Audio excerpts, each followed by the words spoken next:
Halo Sobat WK, Tribuners, Indonesia, Indonesia, Indonesia. Ya, jumpa lagi dengan saya Eko Priyono, jurnalis Warta Kota, Tribun News, Kompas Gramedia. Saya di sini bersama rekan Abdul Majid yang sekarang berada di kota Haiphong, Vietnam. Abdul Majid meliput seluruh penyelenggaraan SEA Games 2022 di kota Haiphong. Tapi khusus kali ini kita akan membicarakan pertandingan dari cabang olahraga sepak bola. Indonesia melawan Thailand. Besok pertandingan akan berlangsung di Stadion Tin Truong di kota Nam Dinh. Kota Nam Dinh ini ada 90 km dari ibu kota Vietnam, Hanoi. Pertandingan akan berlangsung pukul 16, kemudian pukul 19 ada tuan rumah Vietnam melawan Malaysia. Jadi sekedar informasi, sebetulnya di jadwal Vietnam lebih dulu bertanding melawan Malaysia, tapi ada perubahan, ya itu faktor tuan rumah dan itu memungkinkan tidak jadi soal. Nah, kita akan berbicara dari sudut pandang Indonesia dulu. Bagaimana Bung Majid persiapan timnas Indonesia menghadapi Thailand pada semifinal yang akan berlangsung hari Kamis, tanggal 19 Mei 2022. Silakan Bung Majid. Terima kasih Bung Eko. Memang untuk perjalanan timnas di SEA Games kali ini di awal sempat dakdikdukder ya. Kita coba mengulas di awal di fase grup A, di mana dalam jadwal timnas Indonesia pertama kali bertemu dengan tuan rumah Vietnam. Permainan Indonesia kala itu sangat terlihat monoton, mampu bermain imbang 0-0 sampai akhirnya digebuk langsung sama Vietnam. Walaupun Sintayong sendiri berkata ada beberapa hal yang merugikan, tapi hasil akhir Indonesia harus kalah 3-0. Dari situ mungkin publik sendiri langsung bisa dibilang mempertanyakan ya, karena Filipina sendiri kan bermain imbang dengan Vietnam, kemudian Myanmar juga mengalahkan Filipina, Indonesia, tapi untung di kedua ada aroma segar, ada bisa bangkit dengan mengalahkan Timur Leste 4-1, kemudian mengalahkan Filipina 4-0, dan terakhir yang ada di puncaknya, bahkan terakhir itu kalau misalnya Myanmar itu imbang, dia yang akan lolos. Tapi akhirnya Sintayong dengan segala evaluasinya dan para pemain juga sudah istilahnya semakin padu kekompakannya dari lini, dan pergantian Sintayong juga semakin pede dengan menurunkan dua pemain mudanya, si Marcelino Ferdinand dengan si Ronaldo Kuate. Akhirnya di pertandingan terakhir melawan Myanmar ya menang 3-1. Nah, sekarang yang akan menjadi tantangan selanjutnya itu menghadapi Thailand. Kita tahu Indonesia menghadapi Thailand itu mempunyai track record yang amat buruk ya kalau bisa dibilang di SEA Games, karena Indonesia kalah 15 kali, hanya menang 5 kali, dan 2 kali itu imbang, berakhir dengan imbang. Dan persiapan dari Sintayong sendiri memang di setiap per gamenya dia sangat mengevaluasi para pemainnya. Pertama dari lini belakang, kita tahu di situ ada pemain senior kita, Farudin Arianto, yang memang menjadi kapten dan bisa mengayomi para pemain timnas Indonesia sendiri. Terus beberapa pemain yang bisa dibilang pemain muda lah. Terus ada juga di pemain yang sangat muda itu ada dua ya, ada Ronaldo Kuate dan ada si Marcelino Ferdinand. Kemudian di tengah juga ada pemain senior, yaitu si Mark Klok, yang memang selalu menjadi pemain inti dan pengatur serangan di situ. Dan pintarnya Sintayong ini dengan skuad yang padu atau kualitas pemain yang mempunyai kelebihan di masing-masing posisi, dia bisa menutup, istilahnya ada, kalau misalnya ada yang jelek bisa ditutup lagi. Misalnya back kiri kita kan sebelumnya si Asnawi Mangko Alam kan belum tiba waktu itu ya. Terus back kanan ya, sorry. Back kanan diganti, bisa dimainkan Dewangga ya. Jadi Dewangga yang tadinya berposisi sebagai back tengah bisa dimainkan di mana-mana gitu. Sampai akhirnya netizen bilang, wah ini sebenarnya Dewangga bisa di mana-mana ini mainnya. Terus kemudian ini yang kabar terbaru ya, si Sadil Ramdhani yang sebelumnya di 2 laga kalau tidak salah lawan Filipina dan Myanmar itu dia tidak bisa main karena harus pulang ke klubnya, ke Sabah FC, mengingat ada perjanjian antara timnas Indonesia dengan Sabah FC kala itu Sadil Ramdhani harus kembali dulu untuk menjalani Liga Malaysia, dan ketika masuk semifinal, dan untung saja kebetulan juga saya langsung menghubungi Sadil, dan untung saja ketika dia bilang kalau misalnya Indonesia mungkin lolos semifinal, dia akan kembali. Dan benar saja hari ini dikabarkan Sadil sudah merapat di Hanoi, sudah bergabung dengan para pemain timnas dan menjalani latihan. Dan untuk besok apakah dia main sebagai line up atau tidak itu masih rahasia, karena memang Sintayong kadang memang agak suka ditebak seperti apa, kadang juga monoton gitu. Tapi untuk kali ini karena yang dihadapi Thailand, dia tidak terlalu mengumbar. Untuk strategi sendiri kan, Bung Eko, bisa kita ketahui Sintayong mempunyai banyak strategi, dan salah satu yang dia kerap lakukan dengan menggunakan 4-3-3 ya. Di mana di depan itu pilihan penyerangnya itu kan ada Irfan Jauhari yang kadang memang beberapa pertandingan terakhir memang diganti, kadang main pertama, kadang main kedua. Terus sudah mulai berani memainkan Ronaldo Kuateh yang pemain termuda lah ya, baru 17 tahun sekian bulan. Ada Muhammad Ridwan juga, pemain baru yang terbilang sangat baru dan kemarin mencetak gol. Terus kita jangan lupakan juga di sini juga ada peran dari Egy Maulana Fikri dan Witan Sulaiman, 2 pemain FK Senika ini berlaga di Eropa, untuk saat ini menjadi top skor, sama-sama mengemas 3 gol. Kemudian di lini tengah juga ada Syahrian Abimanyu, kemudian ada mungkin Marcelino Ferdinand kalau bermain di tengah juga itu akan menjadi, terus yang titik atau yang pusatnya itu ada di Ricky Kambuaya dan di Mark Klok. Di belakang tengah itu kembali ada si Farudin dan si Rizky Ridho, kemudian Alfred Dewangga dan si Rio Fahmi atau Firza Andika ya kadang ya. Nah untuk kiper mungkin masih Hernando Ari ya, mungkin itu. Itu aja Bung Eko. Oke, yang jelas hadirnya Sadil menambah keleluasaan pelatih Sintayong ya, Bung Majid. Betul. Tapi ada jadi PR juga. Asnawi Mangkualam kemungkinan besar atau bisa dipastikan absen karena akumulasi kartu. Betul. Nah ini penyesuaian yang akan dilakukan kira-kira seperti apa, Bung Majid? Ya, seperti yang sebelumnya ya, ketika Asnawi belum tiba di Indonesia, waktu itu kan di pertandingan pertama dia memang belum mendapatkan izin dari Ansan Greeners.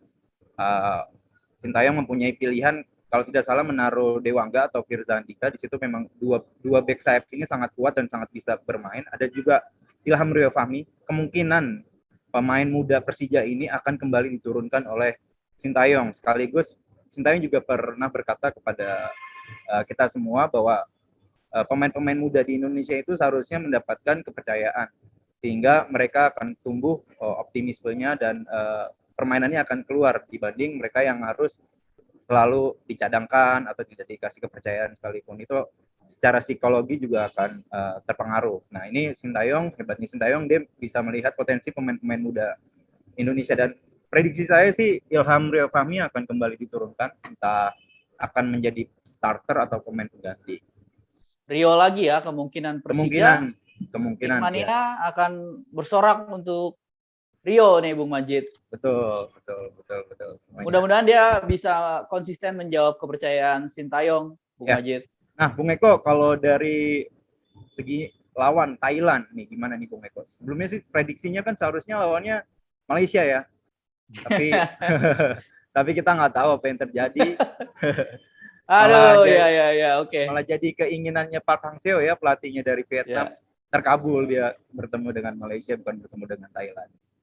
Ya, Bung Eko, bagaimana dari sisi tim Thailand sendiri perjalanannya di fase grup A dan kemudian materi pemainnya gimana? Oke, Bung Majid. Jadi Thailand ini kan berada di grup B ya. Dia ada bersama Malaysia, Singapura, Kamboja dan Laos. Di pertandingan pertama kita sempat terkejut karena Thailand yang mayoritasnya lah bisa dibilang skuad juara Piala AFF ini kalah dari Malaysia 1-2. Nah itu kita sempat, loh ada apa ini dengan Thailand? Apakah perubahan pelatih dari Woraot Srimaka ke Alexander Polking ini berdampak psikologisnya pemain? Tapi ternyata enggak, itu dijawab ke 3 pertandingan beruntun, Thailand menghantam Singapura 5-0, Kamboja 5-0, dan terakhir menang 1-0 atas Laos. Dan itu menjadikan Thailand sebagai juara grup B dan ketemu kita Indonesia runner up grup A. Bicara Thailand sendiri, Thailand ini kan rajanya sepak bola Asia Tenggara ya, Bung Majid. Di level SEA Games sudah 16 gelar juara. Kalau dihitung dari penyelenggaraan pertama tahun 59, dia juara pertama kali itu tahun 65.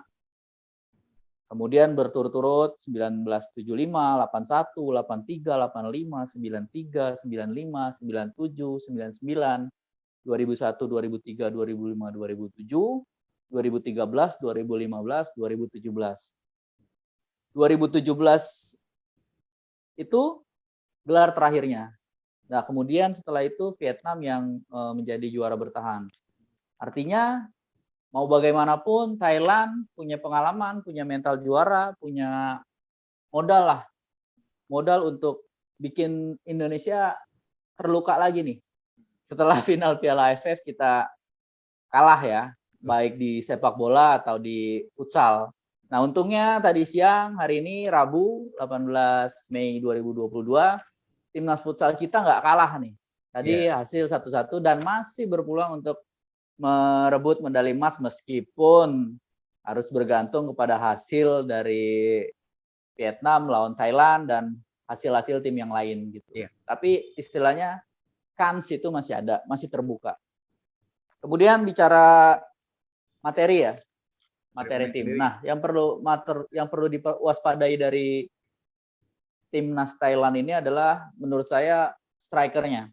Mereka punya striker kelahiran Swedia, 21 tahun, tingginya 187 cm, dan sekarang berstatus top skor bersama di Piala SEA Games, sepak bola SEA Games Vietnam dengan 3 gol. Bersanding dengan beberapa pemain lainnya. Sama dengan Kenapa? Egy dan ini ya? Witan ya? Namanya Patrick Gustafsson. Nah, ini menjadi pekerjaan rumah buat kalau kita bicara Indonesia saja ada Fahrudin dan Rido. Tapi ini bicara tim bagaimana mengisolasi si Gustafsson ini agar tidak mendapat suplai dari sayap-sayap Thailand karena poros serangan mereka ada di sisi sayapnya ini. Kira-kira begitu Bung Majid.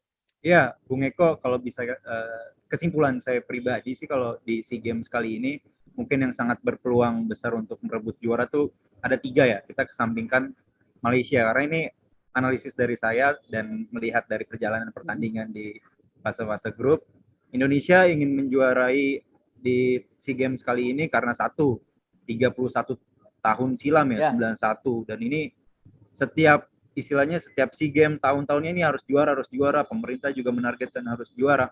Kemudian yang kedua, ini ambisi juga dari PSSI, dan kemudian ini nama besar dari Sintayong yang merupakan salah satu pelatih dunia yang pernah menangani Korea Selatan di Piala Dunia. Jadi banyak faktor yang seharusnya Indonesia sekarang harus bisa juara, dan terlebih Liga juga kemarin sudah jalan, pemain berkualitas sudah bermunculan. Sekarang bagaimana caranya Sintayong bisa benar-benar meramu dan para pemain tidak lagi istilahnya beradaptasi. Ketika waktu lawan Vietnam itu terlihat sekali permainan Indonesia kayak masih amburadul, masih butuh adaptasi. Walaupun ada faktor non teknisnya ya, di mana Indonesia dikasih lapangan yang jelek oleh Vietnam. Mungkin memang seperti itu kali ya, setiap penyelenggaraan ada strategi-strategi yang itu kan salah satu mental lah ya untuk menjatuhkan salah satu tim. Nah, kemungkinan setelah pertandingan Timor Leste bangkit mentalnya, permainannya bagus, passing-passingnya mulai jelas. Mungkin yang sempat dikritisi tentang penyelesaian akhir, walaupun kita menang 4-0 ya kalau itu dengan Filipina, atau waktu itu dengan 4-1 dengan Timor Leste, tapi penyelesaian akhirnya masih sangat buruk. Sintayong bilang ya seharusnya bisa lebih dari itu. Nah, itu penyelesaian akhir, mungkin pemain agak lebih tenang. Nah, ini yang akan dilawan yaitu yaitu Thailand. Thailand ini kalau Indonesia ini ingin bertekad menjuarai karena sudah lama, terus tadi nama besar Sintayong, keinginan dari pemerintah, keinginan dari masyarakat Indonesia. Nah, kita jangan lupakan Thailand yang benar kata Bung Eko bilang, ini rajanya Asia, nggak cuma di SEA Games saja, karena di AFF juga kita tahu. Dan materi pemain ini juga hampir mayoritas yang kemarin AFF juara ya.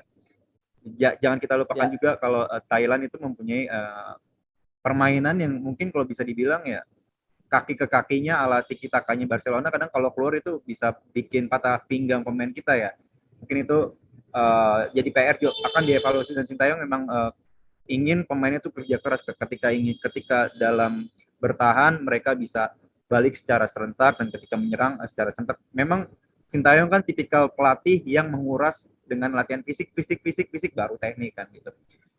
Satu lagi yaitu Vietnam, dan jangan lupakan Vietnam ini karena satu tuan rumah, dua juara bertahan, dan Pak Hang-seo juga merupakan pelatih, salah satu pelatih ternama dan mempunyai ambisius sekali ya, dan tidak maulah kalah dengan juniornya itu Pak Sintayong. Dan apalagi SEA Games kali ini diadakan di Vietnam, jadi mungkin nanti kalau misalnya Vietnam ketemu di sudah melaju ke final, dan kita berharap Indonesia ya bisa ketemu ya. Mudah-mudahan Bung Majid. Iya, mudah-mudahan bisa ketemu ya. Kita harus ngelewatin satu dulu ini ke Thailand. Nah, jadi ada tiga, menurut saya sih ada tiga tim yang benar-benar di tahun ini akan sangat berambisi untuk berpeluang menjadi juara di SEA Games. Ya, karena sudah 30 tahun ya Bung Majid ya. Terakhir kali Indonesia meraih medali emas sepak bola SEA Games itu tahun 91 Bung Majid. Belum lahir saya. Waktu itu di waktu normal 0-0, terus kita tumbang 3-4, adu penalti, dan sebelum itu malah kita tahun 87 cuma kalah juga dari Malaysia, menang juga dari Malaysia. Jadi ada 2 medali emas itu, dan selebihnya ya kita kalah jadi finalis. Tahun 79 kita kalah dari Malaysia 0-1. Tahun 97 kita kalah 2-4 dari Thailand. 2011 yang kita tuan rumah, setelah kita tahan 1-1 kalah juga 3-4 dari Malaysia. 2013 kalah lagi 0-1 dari Thailand. 2019 kita kalah 0-3 dari Vietnam yang sekarang berstatus tuan rumah. Nah, kemudian kalau bicara Indonesia Bung Majid, betul tadi yang Bung Majid analisis. Kita sempat ini Indonesia mau main seperti apa sih? Bekas-bekas Piala AFF seperti nggak kelihatan. Apakah Mark Klok tidak bisa beradaptasi dengan rekan-rekannya, atau rekan-rekannya yang sungkan dengan Mark Klok? Karena dari beberapa pertandingan awal kita masih skeptis. Ini timnas mau main apa? Polanya masih membaca polanya seperti apa? Setuju. Ya, itu bagaimana Bung Majid? Iya. Saya setuju dengan Bung Eko. Kalau dilihat dari pertandingan masih membaca ya. Walaupun kita bisa dilihat setiap individu pemain Indonesia itu kualitasnya sudah tidak bisa diragukan lagi. Mereka bermain di klub-klubnya juga sangat bagus. Makanya mereka bisa atau ditarik oleh Sintayong. Tapi ketika di timnas kan mereka harus disatukan. Ego harus disingkirkan dan kepaduan harus diutamakan istilahnya gitu. Tapi kita lihat beberapa pertandingan ini mungkin ada faktor karena klubnya jelek, tapi nggak jelek juga ya. Bisa kita lihat kan Filipina juga mampu nahan imbang Vietnam, terus Myanmar juga bisa juga. Bahkan kemarin terakhir Myanmar itu hanya butuh seri sebenarnya untuk bisa lolos. Tapi ya sudah terlihat kalau saya pribadi melihatnya dari pola permainan, dari kesabaran, dari ketenangan, walaupun ada beberapa passing yang masih harus dikoreksi, terus ketenangan sih ketika bermain di belakang. Mungkin main dengan Erando Arud dengan kiper itu harus benar-benar harus dilihat lagi ke skemanya kan. Kayak sekarang kita tahu sepak bola modern kiper juga harus bisa bermain kan, harus bisa seperti gelandang mengarahkan bola kemana-mana. Dan sebenarnya tantangan sesungguhnya di SEA Games kali ini besok. Kemarin itu mungkin di awal lawan Vietnam, tantangan awalnya udah bisa mental Indonesia bisa kembali bangkit, sampai akhirnya Sintayong bisa dibilang agak sesumbar ya. kita tunggu Vietnam di final ya. Semoga itu menjadi doa ketemu lagi dengan Vietnam dan kita benar-benar bisa juara. Tidak PHP lagi seperti 2019 Mudah-mudahan. Bung Eko. Ya. Bung Eko. Mudah-mudahan, Bung Majid. Mudah-mudahan. Bung Eko, tapi satu lagi kita aminkan. Siap. Halo Bung Eko. Siap, Bung Majid. Silakan. Ya, Bung Eko, tapi kalau melihat dari skema permainan Thailand sendiri, prediksi dari Bung Eko pribadi secara menganalisis permainan dari Thailand di fase grup, kemudian di-compare dengan melihat permainan Indonesia di fase grup juga, prediksi dari Bung Eko sendiri perjalannya pertandingan nanti akan seperti apa, dan mungkin skor akan bagaimana ini, kemenangan Indonesia atau seperti apa nih, Bung Eko? Kita berharapnya Indonesia ya, tapi yang mau saya garis bawahi adalah ya tadi itu Thailand suka atau tidak, kita harus mengakui mereka ketika berhadapan sama Indonesia itu sudah di atas angin sebetulnya secara mental. Pelatih tuh tinggal ngingetin aja kejayaan-kejayaannya Thailand ketika bertindak superior atas Indonesia, punya rekor superior. Nah, ini yang bikin mereka lebih tenang ketika pegang bola. Alur jalan dari belakang, build up dari belakangnya bagus. Pemain tengahnya jemput bolanya enak, umpannya presisi. Nah, pekerjaan rumahnya atau tantangannya buat Indonesia ada di lini tengah kalau buat saya. Bagaimana Klok, Kambuaya, Witan, iya. Egy, kemudian ada Sadil, tergantung ya siapapun yang diturunkan. Sintayong pasti dia punya pertimbangan entah kebugaran, teknis, taktik dan lain-lain. Itu bagaimana mereka meredam cara mainnya Thailand. Cara mainnya Thailand ini kan agak tricky. Betul. Mereka pinter banget ngatur ritme. Bangun lagi dari belakang, mentok, balik lagi ke tengah, bangun lagi dari belakang. Nah, tantangannya mudah-mudahan Klok bisa jaga iramanya permainan timnas. Karena kita nggak kalah teknik, kita nggak kalah taktik pun kita boleh diadu lah pelatih Brazil itu dengan Sintayong. Tantangannya itu balik lagi kalau sudah di lapangan pemain yang menentukan. Pelatih sorak-sorai saja sudah dari pinggir lapangan. Nah, bagaimana pemain ini bisa belajar dari kekalahan di Piala AFF sebelumnya. Nah, mudah-mudahan kita bisa tampil tenang, bisa tidak terpancing, tidak terbawa emosi karena menang 1-0 ya sudah lolos. Nah, itu yang harus benar-benar dipikirkan. Ini kita tidak sedang mengejar gol. Beda ya dengan di futsal itu kan. Unggul 2 gol selisih sekian detik bisa berubah, bisa 1 menit. Nah, ini memang perlu kesabaran gitu. Karena kita punya kecepatan. Kelihatan kemarin Ronaldo Kuate ya, Bung Majid ya. Nah, dia bisa menyisir dari pinggir sampai ke tengah, kemudian dilanggar pemain kan itu sesuatu yang kita bisa gitu. Bisa penetrasi. Tinggal bagaimana nih menghadapi ketenangannya Thailand. Balik ke prediksi. Prediksi saya imbang dan akan terjadi adu penalti. Kalau Bung Majid bagaimana? Imbang dan akan terjadi penalti ya. Kalau saya sendiri sih melihatnya ya mungkin karena nasionalis saya tinggi gitu ya. Indonesia harus menang. Cuman ya sebisa mungkin Indonesia akan gol, intinya begini, kuncinya menurut saya kalau ketika Indonesia akan gol lebih dulu di bawah 10 menit ke bawah, itu akan membuat kepercayaan dan mental para pemain itu akan lebih enak, percaya dirinya akan lebih bagus, permainan akan lebih enak. Karena kan ketika mentalnya sudah terjaga, permainannya lebih asik dan dalam posisi unggul, itu lihat ya, pasti permainan Indonesia akan lebih bagus. Tapi sebaliknya kalau misalnya di awal saja sudah ketinggalan lebih dulu, entah itu karakter permainan kita atau seperti apa ya, mental pemain kita atau seperti apa, bahkan kelihatannya agak gugup gitu ya, agak sembrono, terus kadang apalagi bola-bolanya lebih kayak tahun 80-an dulu yang main dari belakang pas ke depan gitu kan. Benar kata Bung Eko, sepak bola itu bukan kayak futsal ya kan, waktunya agak lama, cuman mengejar 1 poin itu sangat sulit, tapi kita lihat lah permainan-permainan di Eropa walaupun 80 menit, 85 menit mereka tetap santai karena ingin membongkar suatu pertahanan itu tidak bisa buru-buru ya. Nah, itu sampai ya.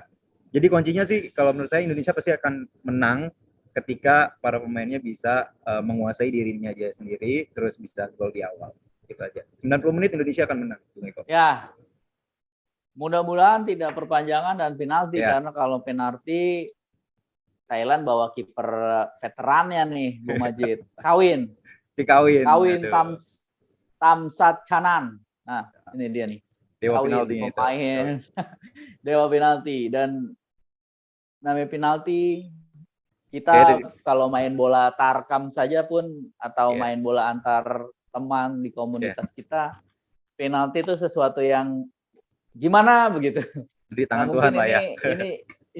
Ini yang harus dipersiapkan lah. Pasti Sintayong mempersiapkan dan ya mudah-mudahan seperti harapan Bung Majid kita bisa sudah menang. Satu lagi Bung Eko lolos dan pecah gelar. Siap. Amin. Satu lagi Bung Eko, di sini kan saya walaupun dari Hanoi ke Haiphong itu jauh, tapi saya berbincang hanya beberapa, tidak bisa menyimpulkan keseluruhan, tapi mereka itu keinginan Vietnam itu masuk final dan akan ketemu lagi dengan Indonesia. Mungkin dia melihatnya sama-sama pelatih dari Korea, dan kalau bermainnya dengan Indonesia mereka melihatnya agak seru karena Indonesia mereka bilang itu bermain kasar gitu, dan permainan seperti itulah yang mereka inginkan gitu kan, kayak lebih laki gitu. Makanya mereka berharap ya siapa tahu ketemu Indonesia. Nah, saya juga sudah berbicara dengan salah satu penggemar atau fandom banget fans dari timnasnya Vietnam. Mungkin kalau misalnya Indonesia masuk final dan Vietnam masuk final, kita akan coba berbincang lagi dengan fans Vietnam mengenai nanti perjalanan pertandingan Vietnam lawan Indonesia. Semoga ketemu di final lah, Bung Eko. Mudah-mudahan. Tapi sebelum itu kejadian, antusiasme di kota Bung Majid meliput sendiri bagaimana? Untuk sepak bola. Ya, untuk sepak bola memang meskipun jaraknya jauh ya, tadi sekitar jauh. 200-an lebih lah, itu sekitar 200. Ya mungkin Jakarta Cirebon atau Jakarta Bandung samaan lagi lah. Butuh waktu 2 jam perjalanan. 2,5 jam naik kereta, kalau naik bus itu lewat tol 2 jam. Kalau antusias, hampir seluruh laki-laki di Vietnam ini dari utara sampai selatan ke Cimindi itu memang sangat gemar sepak bola, dan sangat ketika sepak bolanya main itu mereka sudah pasti nonton di rumah kalau misalnya nggak ke stadion. Apalagi kalau di dekat-dekat stadion, makanya kan tidak heran kan kalau stadion sangat penuh ya. Apalagi pemerintah Vietnam juga kemarin kan membuka secara gratis untuk seluruh pertandingan. Dan kan itu Bung Eko, pertandingan seperti dayung yang saya liput di sini, kemudian ada voli, catur pun entah kenapa mereka itu datang dengan atribut lengkap, memakai pakaian ala flag, ala benderanya Vietnam.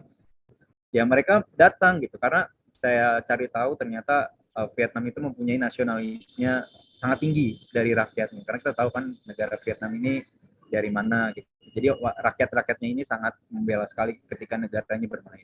Gitu Bung Eko. Mirip-mirip Indonesia ya sebetulnya ya. Ya Bung Eko, gimana Bung Eko suaranya? Mirip-mirip Indonesia sebetulnya ya, Bung. Ya, mirip-mirip Indonesia. Mirip-mirip sekali Indonesia. Oke, baik. Terima kasih Bung Majid atas obrolannya. Selamat melanjutkan aktivitas, jaga kesehatan, dan mudah-mudahan Indonesia bisa masuk final, bisa kalahkan Thailand besok. Amin. Hari Kamis, tanggal 19, kita doakan bersama, dan ketika Indonesia berlaga di final, Bung Majid harus berada di Hanoi lah. Kita tunggu laporan eksklusifnya. Siap. Oke, Sobat WK, Tribuners. Demikian obrolan saya dengan Abdul Majid, jurnalis Tribun News yang sedang berada di Vietnam meliput penyelenggaraan SEA Games 2021. Sampai jumpa dengan obrolan selanjutnya. Salam olahraga. Jaya. Jangan lupa subscribe ya.